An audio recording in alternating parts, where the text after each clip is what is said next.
दोस्तों, vision classes में आप सभी का स्वागत है। आज लेक्चर 2 सेट्स का। लेक्चर 1 में अपन ने इंट्रोडक्शन पढ़ा था सेट्स का और संख्या का थोड़ा ज्ञान पढ़ा था कि क्यू पी आर ये संख्याएं कौन सी होती है, एन पूर्ण संख्याएं, पूर्णांक संख्याएं, इनके जो समुच्चय हैं और समुच्चय की थोड़ी परिभाषा पढ़ी थी। वो मैंने कल आपसे क्वेश्चन भी पूछा था कि परिमेय संख्या अपरिमेय संख्याएं, इन दोनों में डिफरेंस क्या है। परिमेय संख्या वो होती है जिसको P अनु अपॉन क्यू या P बटा क्यू के रूप में लिखा जा सकता है, वह सब संख्याएं परिमेय संख्याएं कहलाती है। तो P और Q क्या होता है यहाँ? P और Q यहाँ पूर्णांक संख्या होती है। ऐसी दो पूर्णांक संख्याओं को भिन्न रूप में लिखना परिमेय संख्या कहलाती है। और जो संख्याएं परिमेय नहीं होती वह संख्याएं अपरिमेय संख्याएं कहलाती है। परंतु बहुत सारी इस इन दोनों में ये परिभाषा से बहुत सारी जगह अपन को कंफ्यूजन हो जाता है। जैसे कि ई पाई 22/7 ये कुछ ऐसी संख्याएं हैं जहां आपको कंफ्यूजन क्रिएट करता है। इसलिए अपरिमेय संख्या को इस नियम से पढ़ने से आसानी रहती है और कभी भी गलती नहीं होती कि परिमेय संख्या कौन सी है और अपरिमेय संख्या कौन सी है। परिमेय संख्या वो संख्या है जिसको P अपॉन Q के रूप में लिखा जा सकता है। इसके उदाहरण दे दिए 6/8, 7/9, 7/9, 22/7। और ये 22/7 को आप अच्छे से देखना है, इसमें आदमी कंफ्यूज होता है, इसके बारे में आपको नीचे बताऊंगा। अभी 22/7 भी क्या हो गई, ये परिमेय संख्या है। और अपरिमेय संख्या वो जिनको P अपॉन Q के रूप में नहीं लिखा जा सकता, वह सब संख्याएं अपरिमेय संख्याएं कहलाती है। और इस चीज को अच्छे से याद रखना, NRNT इंपॉर्टेंट चीज है। यदि आपको ये चीज याद रह गएगी तो परिमेय संख्या और अपरिमेय संख्या में अंतर करना आसानी से सीख जाएंगे। NRNT नियम क्या कहता है? N का मतलब होता है नोट, R का मतलब होता है रिपीटेड, N का मतलब नोट और T का मतलब टर्मिनेटेड। मतलब ना तो इसकी संख्या पुनरावर्ती रिपीटेड मतलब पुनरावर्ती, न तो वह संख्या बार बार पुनरावर्ती हो रही हो, नहीं टर्मिनेटेड हो रही हो, खत्म नहीं हो रही हो, बढ़ती जा रही हो अनंत तक। जैसे कि अंडर रूट 2, इसका मान 1.414213564 आगे तक बढ़ रहा है, जैसे लगा रखा है आगे तक इसका मान जा रहा है। ये संख्याएं कहीं भी खत्म नहीं हो रही, तो नोट टर्मिनेटेड हो गई, संख्या खत्म नहीं हो रही। दूसरी बात, इसमें देखो कहीं भी पुनरावृत्ति हो रही है, किसी अंक की पुनरावृत्ति नहीं हो रही, नहीं नोट पुनरावृत्ति नहीं हो रही, तो क्या संख्या हो गई है? ये अपरिमेय संख्या हो गई। और अंडर रूट 3, इसका मान भी आप देखना, ये संख्या आती है और ये आगे तक जाती है, ये खत्म नहीं होती। तो खत्म नहीं होती इसका मतलब नॉट टर्मिनेटेड, और पुनरावृत्ति भी नहीं हो रही इसलिए नॉट रिपीटेड। दोनों चीजें पालन हो रही है, इसलिए दोनों संख्या क्या होगी? अपरिमेय संख्या होगी। और इन दोनों को कभी भी पूर्णांकों के भिन्नात्मक रूप में नहीं लिखा जा सकता कि √2/1 लिख देंगे तो अंडर रूट 2 तो पूर्णांक नहीं होगा, परंतु 1 तो पूर्णांक है, तो दोनों संख्याएं पूर्णांक होना आवश्यक है। इसलिए ये अंडर रूट 2 अंडर रूट 3 क्या होगी? परिमेय संख्याएं होगी। इंपॉर्टेंट चीज मैं आपको बता रहा था कि इंपॉर्टेंट क्या है, वो हमेशा क्वेश्चन पुटअप करता है इन चीजों से। ई क्या है? ये चर घातांकी फलन या एक्सपोनेंशियल फंक्शन इसको बोला जाता है।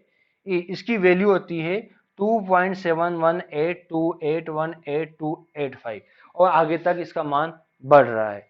ये कहीं भी खत्म नहीं हो रही, खत्म नहीं हो रही मतलब कि नॉन टर्मिनेटेड हो गई, और रिपीटेड भी नहीं हो रही इसलिए नॉट रिपीटेड, इसलिए ई को क्या कहेंगे?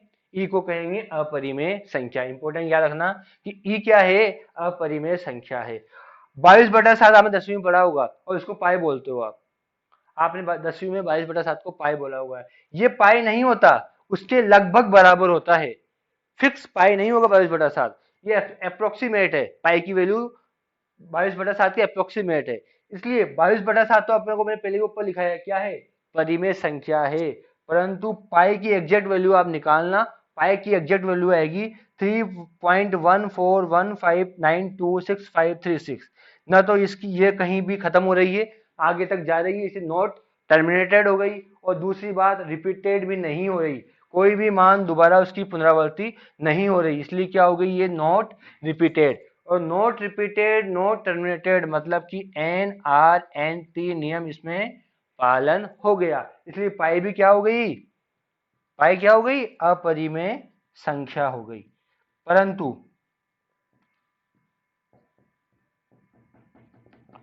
परंतु 22/7 यदि आप इसका मान निकालोगे तो इन दोनों क्या है, दोनों संख्या पूर्णांक है, और उसके पूर्णांकों को अपन ने क्या लिखा, पूर्णांकों P/Q के रूप में लिख दिया, और इसका मान देखना 3.14285 इसके बाद इसकी पुनरावृत्ति हो रही है। नॉट टर्मिनेटेड है, बिल्कुल सही। एक चीज तो इसमें पालन हो गया कि ये क्या है, नॉट टर्मिनेटेड। क्यों? क्योंकि इसका मान आगे तक बढ़ रहा है। परंतु दूसरी चीज नॉट रिपीटेड इसमें पालन नहीं होती, क्योंकि 1.2857 के बाद इसकी पुनरावृत्ति वापस हो गई, इसलिए पुनरावृत्ति होते ही ये वाली बात यहाँ पे नहीं लगी, इसलिए नॉट रिपीटेड तो ये हुई नहीं, परंतु नॉट टर्मिनेटेड तो हो गई। और दोनों नियमों का पालन होना आवश्यक है अपरिमेय संख्या के लिए, इसलिए इसको क्या कहेंगे, 22/7 को परिमेय संख्या कहेंगे। इसलिए पाए हमेशा 22/7 के बराबर नहीं होता, लगभग बराबर होता है। इस चीज को यहाँ पे याद रखना, क्योंकि पाए 22/7 होती है, 22/7 तो परिमेय संख्या है, परंतु पाए अपरिमेय संख्या है। ये इंपॉर्टेंट है, बहुत बार बच्चे इसमें कंफ्यूजन होते हैं कि पाए अपरिमेय संख्या है या परिमेय संख्या है, और 22/7 तो परिमेय संख्या होती है, इसलिए पाए को भी परिमेय संख्या बोले, पर गलत है ये। 22/7 परिमेय संख्या है, परंतु पाए अपरिमेय संख्या है। समुच्चय वस्तुओं अवयवों का सुपरिभाषित संग्रह समुच्चय कहलाता है। ये परिभाषा अपन लेक्चर फर्स्ट में पढ़ी थी कि वस्तुओं और अवयवों कुछ भी हो सकता है का सुपरिभाषित, सुपरिभाषित अच्छे से जानना है। सुपरिभाषित मतलब किसी परिभाषा से वो परिपूर्ण होना चाहिए, कोई एक कंडीशन उसमें लगनी चाहिए, तभी समुच्चय कहलाएगा। तो वस्तुओं अवयवों का सुपरिभाषित संग्रह समुच्चय कहलाता है। अब इसके इंपॉर्टेंट पॉइंट है कि समुच्चय कैसे लिखते हैं, किससे प्रदर्शित करते हैं, क्या होता है। तो समुच्चय को, पूरे समुच्चय को सामान्यतः अल्फाबेट के बड़े अक्षरों से लिखा जाता है। जैसे कि आर एक समुच्चय है किसका, वास्तविक संख्याओं का, तो कैपिटल आर से उसको लिखेंगे। मैंने आपको कभी भी स्मॉल आर से या स्मॉल क्यू से या स्मॉल सी से, इनसे मैंने आपको कभी भी संख्याओं के समुच्चय के बारे में नहीं बताया। हमेशा कैपिटल आर प्रदर्शित करते हैं। कैपिटल आर जो होता है ये क्या कहता है, वास्तविक संख्याओं का समुच्चय, पूरा एक समुच्चय है, तो इसको कैपिटल अल्फाबेट के कैपिटल लेटर से इसको दर्शाया जाए। Q, capital Q, Z, capital A B C, कुछ भी हो सकता है, कैपिटल लेटर होने चाहिए अल्फाबेट। वो क्या उसको किससे दर्शाएंगे, समुच्चय को इन बड़े कैपिटल लेटर से दर्शाएंगे। सेकंड जो इसका इंपॉर्टेंट पॉइंट है, जो समुच्चय के अवयव होते हैं, जैसे इसके अंदर जितने भी अवयव होंगे, इसी समुच्चय के अंदर जो भी अवयव होते हैं उनको अल्फाबेट के स्मॉल लेटर से प्रदर्शित किया जाता है। जैसे ये कोई एक समुच्चय है, इसको अपन ने एक ए मान लिया, ये ए एक समुच्चय है जिसमें कितने एलिमेंट है, 3 अवयव है, ए बी सी, ये सब स्मॉल हो गए, और जो कैपिटल ए है इसको समुच्चय, ये तो ए क्या है, समुच्चय, और इसके अंदर 3 एलिमेंट है, ये जो अवयव कहलाएंगे, इनको किससे प्रदर्शित करते हैं, सामान्यतः अल्फाबेट के छोटे अक्षरों से इसको प्रदर्शित किया जाता है। तो अब इनको लिखने का एक तरीका होता है, इनको लिखने का तरीका होता है, तो कैसे अपन समुच्चय को लिखें, तो उसके 2 तरीके होते हैं। समुच्चय को निरूपित करने की विधियां, इस समुच्चय को निरूपित कैसे करते हैं, आपने संख्या ज्ञान में पढ़ लिया, या समुच्चय के बारे में परिभाषा ही पढ़ ली। तो समुच्चय को निरूपित करने की विधियां होती है, समुच्चय को कैसे लिखें। कैपिटल अल्फाबेट के बड़े अक्षरों से लिख सकते हैं, कैपिटल लेटर से, उसके एलिमेंट भी बता दी, स्मॉल लेटर से लिख सकते हैं। तो हम वो निरूपित कैसे करें, तो उसको निरूपित करने की 2 विधियां है। कितनी विधियां हैं, 2 विधि। पहली विधि है रोस्टर या सारणीबद्ध रूप, इसे रोस्टर फॉर्म इंग्लिश में बोला जाता है, सबसे इजी विधि है। और सेकंड जो विधि है वो है समुच्चय निर्माण रूप या बिल्डर फॉर्म, इसको बोला जाता है। तो रोस्टर विधि अपन पढ़ते हैं, होता क्या, मैंने आपसे क्या कहा कि किसी भी समुच्चय को लिखने के लिए कोष्टक का प्रयोग करते हैं, उस कोष्टक को स्टार्ट करते हैं, उस कोष्टक को बंद करते हैं, इसे मजला कोष्टक अपन बोलते हैं। 6ठी 7वीं में पढ़ा हुआ आपने, इसे मजला कोष्टक बोलते हैं। तो मजले कोष्टक के अंदर इन्हीं एलिमेंटों को लिखा जाता है। जो भी एलिमेंट होते हैं वो क्या कहलाते हैं, अवयवी एलिमेंट कहलाते हैं, और इनका जो ये रूप होता है वो कहलाता है रोस्टर। अब रोस्टर रूप क्या, इसमें एक कुछ जो नोट होती है याद रखना, किसी अवयव को सामान्यतः दोबारा नहीं लिखते। 1 2 3 4 5 आ गया, ये किसको बता रहा है, ये प्रथम प्रथम 5 प्राकृतिक संख्याओं का जो समुच्चय है इसको अपन कैसे कुछ बड़े कैपिटल लेटर से भी बता सकते हैं कि बी से बता दिया। तो बी से इसको प्रदर्शित कर दिया, तो बी क्या है, समुच्चय है। क्या है, प्रथम 10 प्राकृतिक संख्याओं का जो समुच्चय है वो 1 2 3 4 5 आपके सामने दिख रहा है, और इन सब के बीच में क्या लग रहा है, कोमा। तो प्रत्येक एलिमेंट के बीच में कोमा के द्वारा रोस्टर रूप में लिखा जाता है, और इसमें सामान्यतः कोई अवयव दोबारा नहीं आता है। जैसे प्रथम 10 प्राकृतिक संख्याओं का समुच्चय है तो आपने एक को 5 बार लिख दिया हो, ऐसा नहीं होगा। एलिमेंट कितने आएंगे, 5 ही आएंगे, और पांचों क्या आएंगे, भिन्न भिन्न आएंगे, कोई दोबारा नहीं आएगा। प्रत्येक अवयव दूसरे से क्या होता है, भिन्न होता है, और प्रत्येक अवयव को दोबारा सामान्यतः नहीं लिखा जाता। कोई वर्ग संख्या का समुच्चय आ जाए तो वहां पर 4 का जो वर्गमूल होंगे वो 2 -2 होंगे, वहां पे आ सकता है। तो सामान्यतः दोबारा अपन किसी भी समुच्चय के एलिमेंट को नहीं लिखते हैं। और दूसरा है समुच्चय निर्माण रूप। क्या होता है समुच्चय निर्माण रूप, ये सर्वनिष्ठ गुणधर्म का पालन करता है। इस गुणधर्म के द्वारा समुच्चय के प्रत्येक एलिमेंट को दर्शाया जाता है। एक लाइन दी जाती है जिसमें समुच्चय के सारे एलिमेंट उस एक लाइन के अंदर सम्मिलित हो जाते हैं या समा जाते हैं। तो समुच्चय निर्माण रूप होता क्या है, एग्जाम्पल समझते हैं। AEIOU ये कोई समुच्चय लिख रहा है, तो आप जानते होंगे ये AEIOU क्या है, ये अल्फाबेट के 5 स्वर है। इसको अपन ने कैपिटल ए से प्रदर्शित कर दिया। तो ये समुच्चय जो ए है ये क्या है, अल्फाबेट के स्वरों का समुच्चय है। तो अब ये तो हो गया किस रूप में, रोस्टर रूप में। मैंने आपको बताया था सब भिन्न भिन्न है, बीच में कोमा लग रहा है, मर्जे क्वेश्चन के अंदर बंद बंद हो रहे हैं। तो ये क्या हो गया, रोस्टर फॉर्म हो गया। इसी को अपन को समुच्चय निर्माण रूप या बिल्डर फॉर्म में लिखना है, तो इसका एक गुणधर्म हो जाएगा। गुणधर्म क्या है इसका, इसको ए से लिखा, ए में आ रहा है कैपिटल ए आना चाहिए, स्मॉल ए लिखना है। कैपिटल ए बराबर एक्स, एक्स या स्मॉल है, इसे बोलते हैं, दो बिंदी लगी से बोलते हैं कोलन। क्या बोलते हैं, कोलन। कोलन के द्वारा इसको डिवाइड करते हैं और यहाँ लिखा जाता है एक्स। ये जो एक्स है वो क्या है, एक्स अंग्रेजी वर्णमाला का एक स्वर है। क्या है, एक्स अंग्रेजी वर्णमाला का एक स्वर है। ये एक्स नहीं, ये एक्स प्रदर्शित कर रहा है अंग्रेजी वर्णमाला के 5 स्वरों को।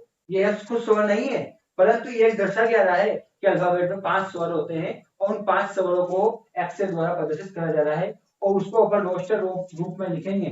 तो AEIOU ये ए क्या हो गया, एक समुच्चय है जो क्या है, अंग्रेजी वर्णमाला के 5 स्वरों का समुच्चय है। इसको रोस्टर रूप में इस तरीके से लिखेंगे, और समुच्चय निर्माण रूप या बिल्डर फॉर्म में इस तरीके से लिखते हैं। ये जो लाइन होती है क्या होती है, सर्वनिष्ठ गुणधर्म होती है। ये जो 5 एलिमेंट का समूह आ गया, यदि समुच्चय आ गया, यदि प्राकृतिक संख्याओं का समुच्चय, पूर्ण संख्याओं का समुच्चय, इसमें अनगिनत संख्याएं होती है।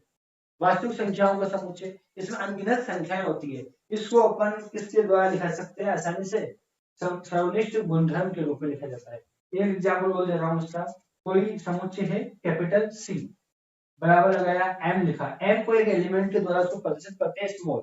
मैंने कहा था यहाँ स्मॉल आएगा, ये कैपिटल नहीं, याद रखा। ये क्या है, कैपिटल। ये क्या आएगा, कोलन। प्रथम 3 पूर्ण संख्या, पूर्ण संख्या क्या होती है, जो 0 से शुरू होती है और अनंत तक जाती है। तो प्रथम 3 स्टार्टिंग कहां से हो रही है, 0 से। 0 के बाद क्या आएगा, 1, 1 के बाद क्या आएगा, 2। तो ये कौन सा रूप हो गया, यह हो गया समुच्चय निर्माण रूप या सर्वनिष्ठ गुणधर्म।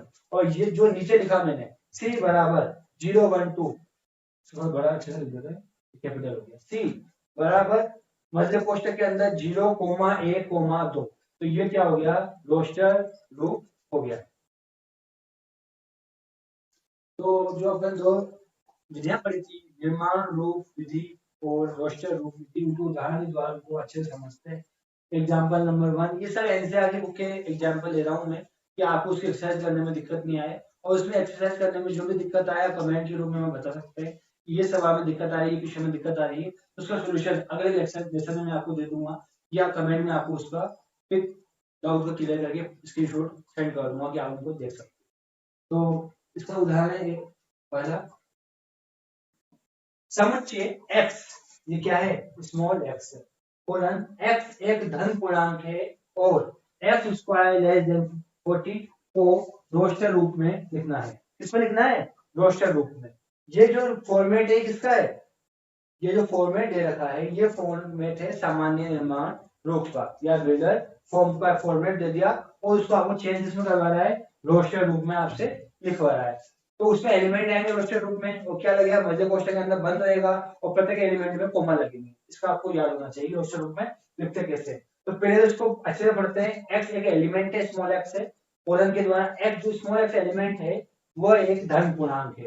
पहली बात तो लाइन क्या आ रही है, धन पूर्णांक। और धन पूर्णांक क्या होते हैं, पूर्णांक से प्रदर्शित करते हैं जेड से और उसके आगे प्लस लगा देते हैं। और जेड प्लस को मैंने आपको बताया था उस समय कि जेड प्लस में कौन से एलिमेंट आएंगे, एक से लेकर जीरो नहीं आएगा। मैंने आपसे कहा जीरो जेड प्लस तो जेड माइनस दोनों में नहीं आता है, केवल जेड में आता है। तो जेड प्लस की बात चल रही है, जीरो नहीं आएगा, इसको ध्यान रखना। यदि आप जीरो इसमें लिख दोगे तो आंसर गलत हो जाएगा, जीरो एलिमेंट इसके अंदर नहीं आएगा। तो एक से स्टार्ट होगा, 1, 2, 3 और अनंत तक जाता जाएगा। तो ये तो क्या है, पूरा पूरा जेड प्लस समुच्चय है जिसमें धन पूर्णांक है। उसमें से आपको कौन से एलिमेंट छांटने हैं जिनका मान, जिनका वर्ग 40 से कम हो। इसका मतलब क्या है कि ऐसे एलिमेंट जिनका वर्ग 40 से कम होना चाहिए। तो अपन सबका वर्ग लिख लेते हैं कि किस किसका वर्ग कितना कितना होता है, और 40 से कम किन संख्याओं का वर्ग होगा, वह संख्याएं ही इस समुच्चय का एलिमेंट कहलाएगी। एक का वर्ग 1 है, 2 का वर्ग 4 हो गया, 3 का वर्ग 9, 4 का वर्ग 16, 5 का 25, 6 का 36, 7 का 49। अब 49 क्या 40 से ज्यादा हो गया तो उसको नहीं लेंगे।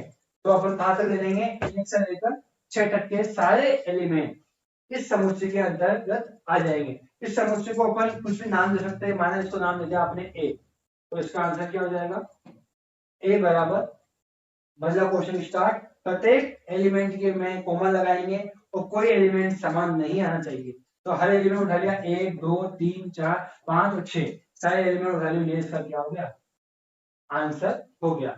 ध्यान रखना जीरो नहीं आएगा। यदि यह पूर्णांक होता, धन पूर्णांक की जगह पूर्णांक होता तो क्या आते, माइनस के एलिमेंट भी आते। याद रखना कि -1 का स्क्वायर भी 1 होता है। माना मैं यहाँ पे पूर्णांक लिख देता तो इसका आंसर क्या आता, इसका आंसर आता, माना इसको वापस अपन बी मान लेते हैं। इस सवाल में मैं चेंज कर देता हूँ, यहाँ लिख देता हूँ बी। नया क्वेश्चन बन गया समुच्चय x कोलन x एक पूर्णांक है और जिसका मान, जिसका वर्ग 40 से कम होना चाहिए, तो उसका आंसर चेंज हो जाता। इसका आंसर क्या आता, -6 का वर्ग क्या होता, -6 का वर्ग भी 36 ही होता। तो इसका एलिमेंट आ जाते हैं -6, -5, -4, -3, -2, -1। जीरो आता नहीं आता इसमें, जीरो का वर्ग भी जीरो होता है और वो पूर्णांक के अंतर्गत आता, इसलिए इसमें जीरो भी आता।